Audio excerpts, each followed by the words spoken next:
बड़ी इमाम बाड़ा का अनोखा कब्रिस्तान BDII लखनऊ से कुछ ही मील की दूरी पर स्थित एक छोटा सा गांव था जिसे दरगाहपुर कहते थे। इस गांव का इतिहास बेहद पुराना था और इसके पास ही एक ऐसा कब्रिस्तान था जो रहस्यमय घटनाओं और डरावने किस्सों के लिए मशहूर था। इस कब्रिस्तान का नाम था बड़ी इमाम बाड़ा कब्रिस्तान, जिसे लोग संक्षेप में BDII कहते थे। यह जगह दिखने में आम कब्रिस्तानों जैसी थी, लेकिन यहाँ की कहानियां और घटनाएं इसे खास बनाती थीं। कब्रिस्तान का इतिहास। गांव वालों का मानना था कि यह कब्रिस्तान लगभग 200 साल पुराना है। इसे नवाबों के समय में बनाया गया था। कहा जाता है कि यहाँ दफनाए गए कई लोग अपनी मौत से पहले अत्याचार, लालच और बुरी आदतों के लिए बदनाम थे। उनके शरीर को तो दफना दिया गया, लेकिन उनकी आत्माएं कभी चैन नहीं पा सकी। कुछ बूढ़े लोग बताते थे कि इस जगह पर एक तांत्रिक ने कभी भूत प्रेतों को बुलाने का बड़ा अनुष्ठान किया था। वह आत्माओं पर नियंत्रण पाने की कोशिश कर रहा था, लेकिन उसकी साधना अधूरी रह गई। इसके बाद से इस जगह पर अजीब घटनाएं शुरू हो गई। गांव वालों का डर। गांव के लोग इस कब्रिस्तान से इतना डरते थे कि शाम ढलने के बाद इसके आसपास जाने से भी बचते थे। उन्होंने कई बार कब्रिस्तान से अजीब आवाजें सुनी थी, कभी किसी औरत के रोने की, तो कभी किसी आदमी के हंसने की। रात को वहां से गुजरने वाले लोगों ने बताया कि उन्होंने कब्रों के बीच सफेद कपड़ों में किसी को चलते देखा, लेकिन जब पास गए तो वहां कोई नहीं था। पहली घटना। कहा जाता है कि कई साल पहले एक साहसी आदमी जिसका नाम शकील था, उसने इस जगह की सच्चाई जानने की ठानी। शकील ने गांव वालों की बातों को महज अफवाह मानते हुए रात के समय कब्रिस्तान में जाने का फैसला किया। उसने अपने साथ एक टॉर्च और एक कैमरा लिया। जैसे ही वह अंदर गया, उसने महसूस किया कि वातावरण बेहद ठंडा और डरावना था। चारों तरफ अजीब सा सन्नाटा था। कुछ देर चलने के बाद उसे महसूस हुआ कि कोई उसके पीछे पीछे चल रहा है। उसने पलट कर देखा, लेकिन वहां कोई नहीं था। तभी उसे एक कब्र से किसी के रोने की आवाज आई। शकील ने हिम्मत करके उस कब्र के पास जाकर देखा, लेकिन जैसे ही उसने टॉर्च की रोशनी वहां डाली, उसे ऐसा लगा कि कोई काला साया तेजी से उसकी तरफ बढ़ रहा है। शकील डर के मारे चीखता हुआ भागा। अगले दिन वह गांव वालों को अपनी कहानी सुनाने लायक हालत में भी नहीं था। उसके होश उड़ गए थे और वह कुछ ही दिनों में गंभीर मानसिक स्थिति में चला गया।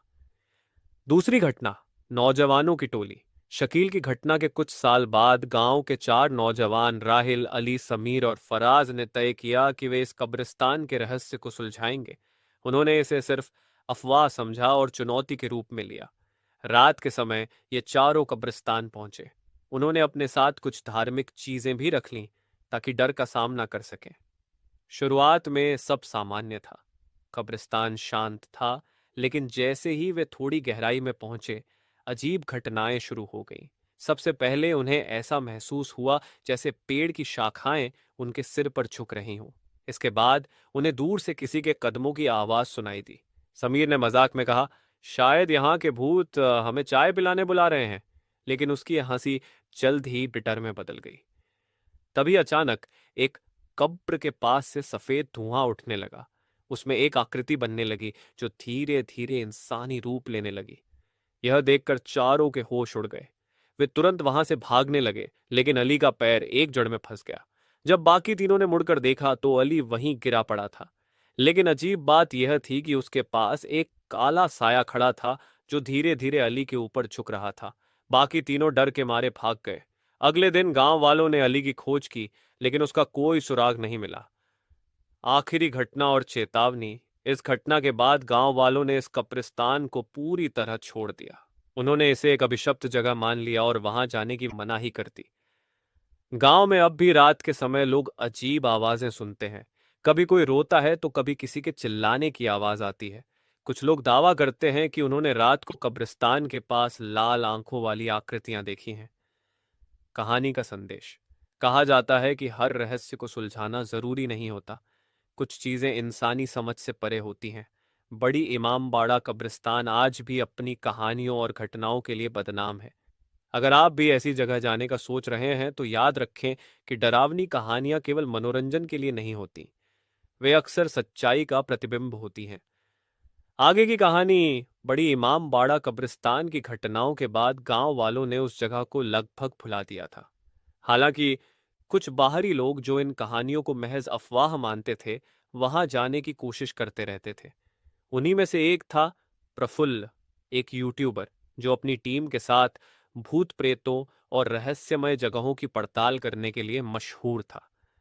प्रफुल्ल को जब बीडीआई की कहानी पता चली तो उसने सोचा कि यह उसकी जिंदगी का सबसे रोमांचक प्रोजेक्ट हो सकता है। वह इस कब्रिस्तान की सच्चाई को कैमरे में कैद करना चाहता था।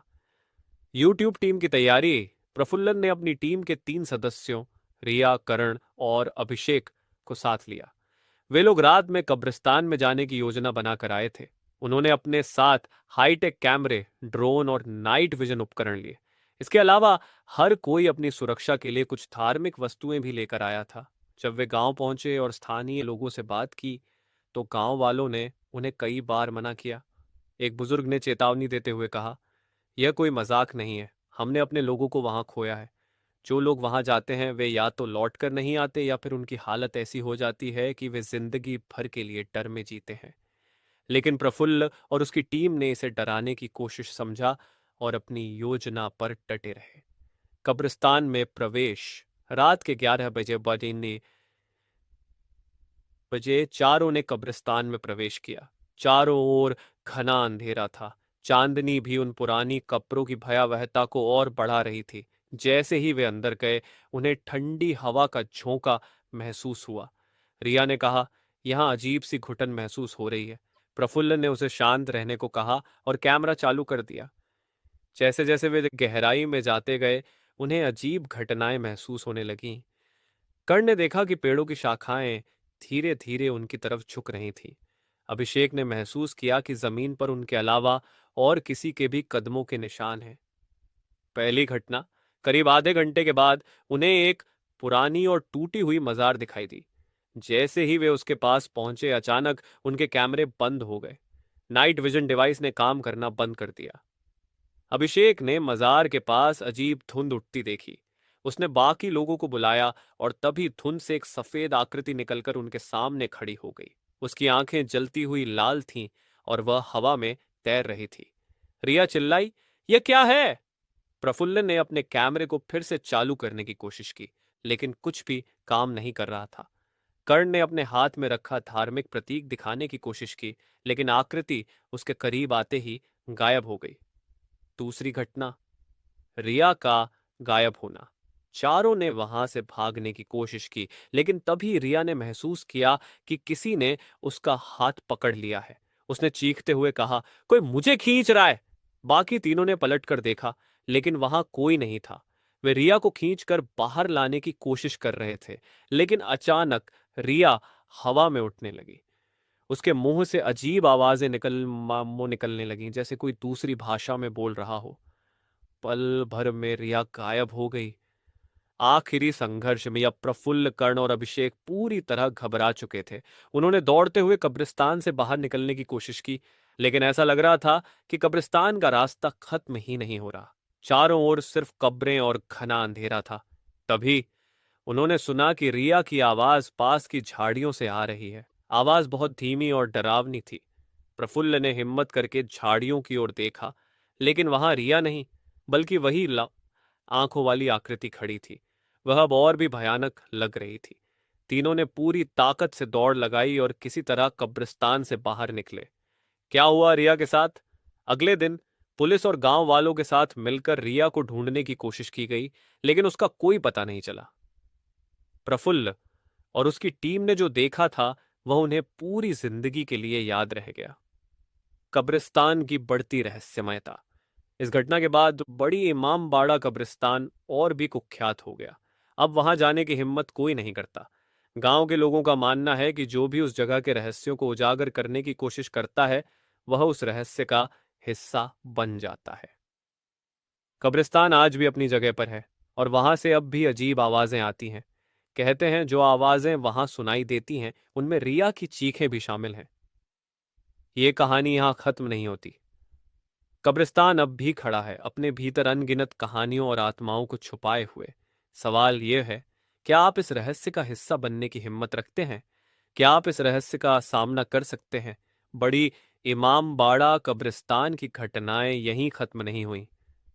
रिया की गुमशुदगी और प्रफुल्ल की टीम पर जो बीता, वह भले ही दुनिया के लिए एक डरावनी कहानी बन गई हो, लेकिन असली सवाल यह था कि आखिर कब्रिस्तान में ऐसा क्या था, और जो लोग गायब हो गए, उनके साथ क्या हुआ?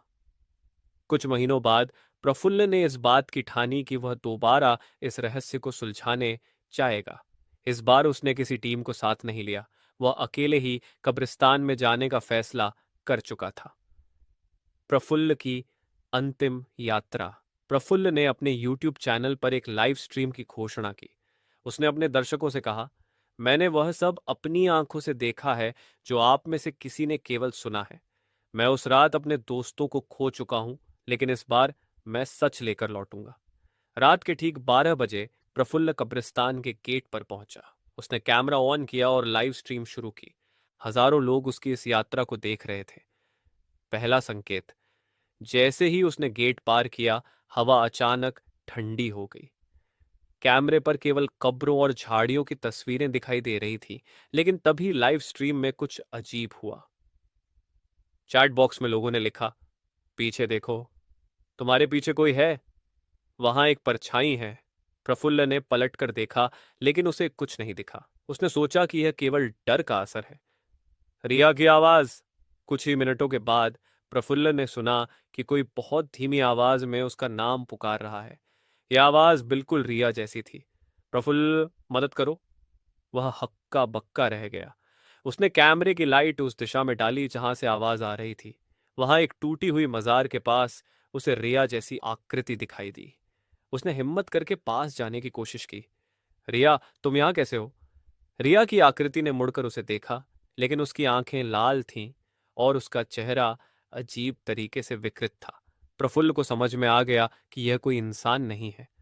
लाल आंखों वाला रहस्य। रिया की आकृति धीरे धीरे हवा में उठने लगी। तभी प्रफुल्ल ने महसूस किया कि उसके चारों ओर कई और परछाइयां घूमने लगी हैं। सबकी आंखें जलती हुई लाल थी। कैमरे की स्क्रीन पर दर्शक यह सब देख रहे थे। चैट बॉक्स में हर कोई चिल्ला रहा था, भागो, असली है, कॉल द पुलिस। लेकिन प्रफुल्ल भाग नहीं सका। उसकी टांगें मानो जमीन से चिपक गई थी। वह केवल यह कह पा रहा था, यह क्या है, यह सच है। लाइव स्ट्रीम का अंत। लाइव स्ट्रीम अचानक बंद हो गई। अगले दिन पुलिस और कुछ स्थानीय लोग प्रफुल्ल को ढूंढने पहुंचे, लेकिन कब्रिस्तान में न तो प्रफुल्ल था और न ही उसके उपकरण। कुछ दिनों बाद प्रफुल्ल का कैमरा गांव के बाहर एक पुराने पेड़ के नीचे मिला।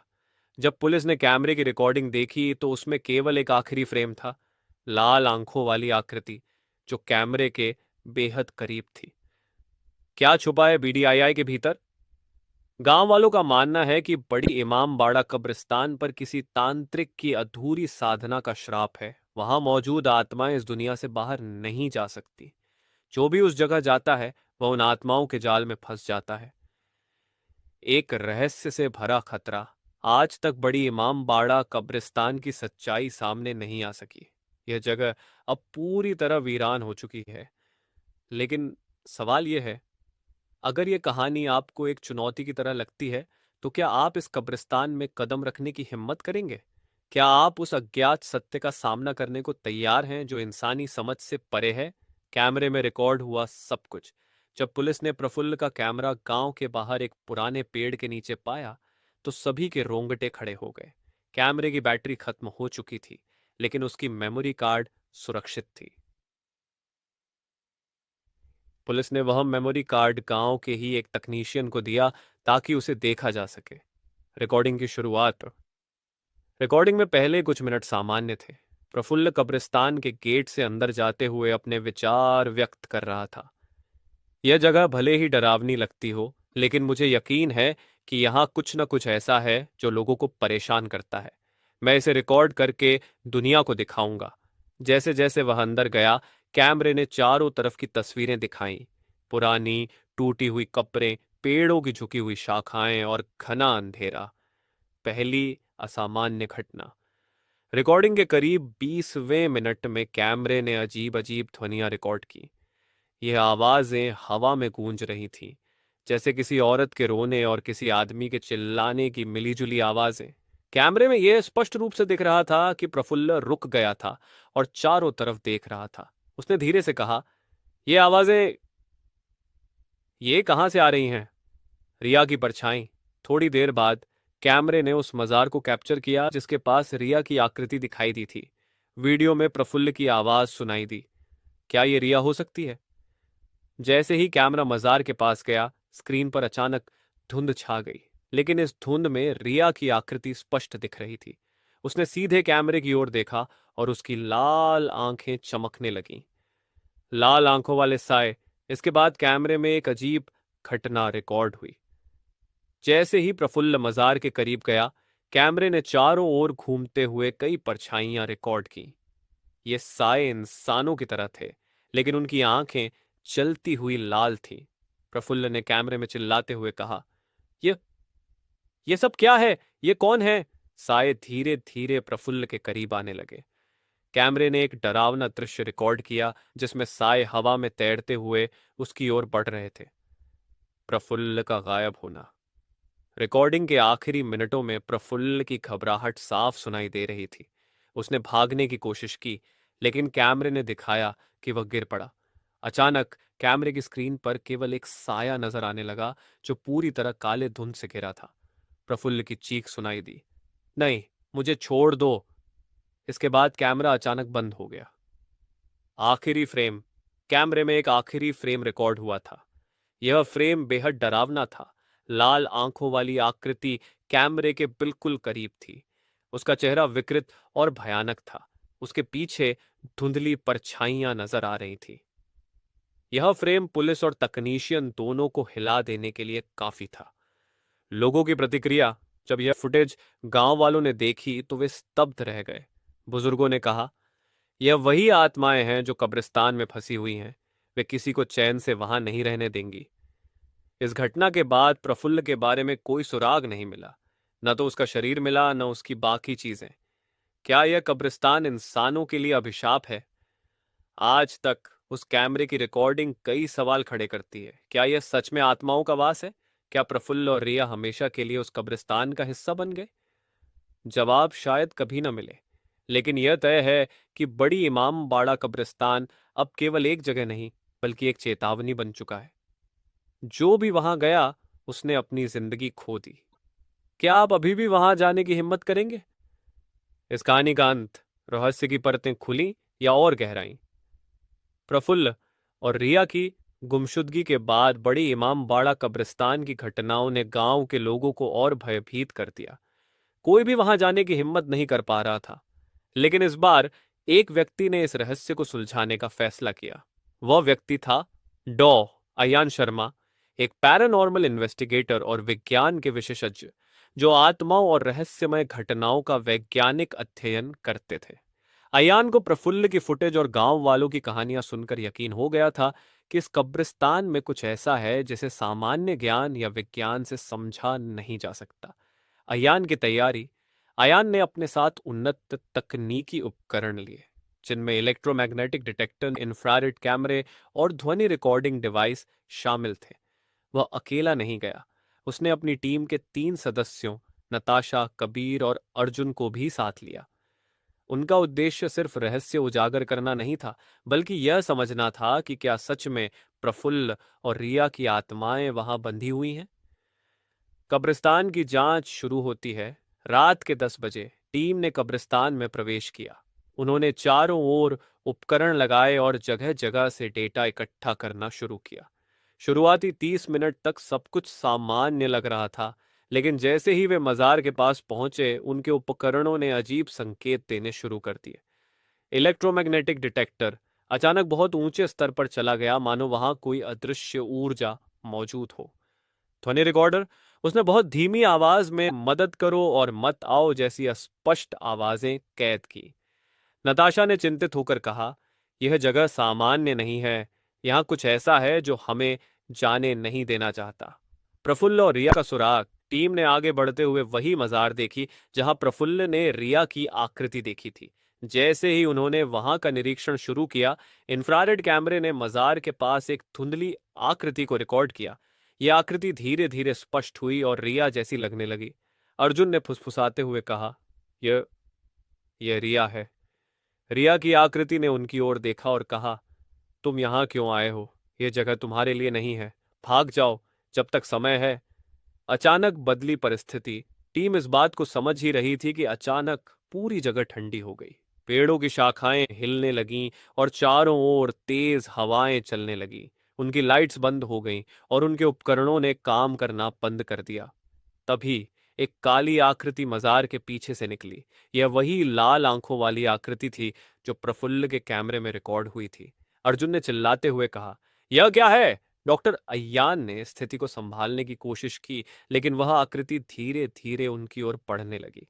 डॉन अयान का समाधान। अयान ने अपने साथ लाए धार्मिक और वैज्ञानिक उपकरणों का इस्तेमाल किया। उसने एक ऊर्जा अवरोध, एनर्जी बैरियर बनाया जो उस काली आकृति को रोक सकता था।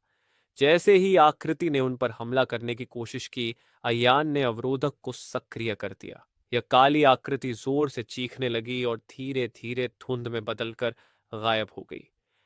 रिया और प्रफुल्ल का रहस्य। मजार के पास टीम को एक पुराना तांत्रिक चक्र, एक जादुई प्रतीक मिला। अयान ने इसे देखा और समझा कि यह वह स्थान है जहां आत्माएं बांधी गई थीं। उन्होंने चक्र को नष्ट करने का प्रयास किया। जैसे ही उन्होंने चक्र तोड़ा, उन्हें एक तेज चीख सुनाई दी। रिया की आकृति धीरे धीरे गायब हो गई, लेकिन जाने से पहले उसने कहा, धन्यवाद, आपने हमें आजाद कर दिया। कब्रिस्तान शांत हो गया। अयान और उनकी टीम ने देखा कि कब्रिस्तान की अजीब घटनाएं अचानक बंद हो गई। न तो अब कोई आवाज थी और न ही कोई डरावनी परछाई। गांव वालों ने जब यह सुना तो वे सभी राहत की सांस लेने लगे। अंतिम रहस्य। अयान की टीम ने यह निष्कर्ष निकाला कि यह कब्रिस्तान वास्तव में किसी तांत्रिक के अधूरे अनुष्ठान का शिकार था। आत्माएं जो वहां फंसी हुई थीं, अब मुक्त हो चुकी थीं। लेकिन यह रहस्य अभी भी बना रहा। प्रफुल्ल कहाँ गया? उसका कोई सुराग नहीं मिला। कुछ लोग कहते हैं कि वह आत्माओं के साथ ही मुक्त हो गया, जबकि कुछ का मानना है कि वह कभी न कभी लौटेगा। कहानी का सबक।